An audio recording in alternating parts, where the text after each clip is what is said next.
Today we're going to quickly add your printer to macOS 12 on your Brother MFCL8900CDW.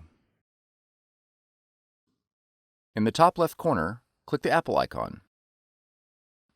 Then click System Preferences. Next, double-click Printers and Scanners. Click the plus button located below the printers list. Your machine should now display in the Add Printers window.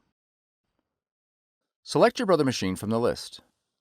In the Use dropdown, verify that the default driver has been selected. Then click Add.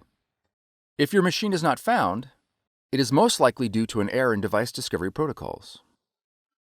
You'll need to reboot your computer, the Brother machine, and your router to make sure the network is completely refreshed and can attempt device discovery again. Once added, your Brother machine is ready to print.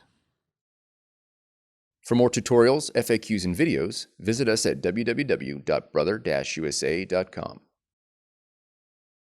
If you found this video helpful, be sure to subscribe.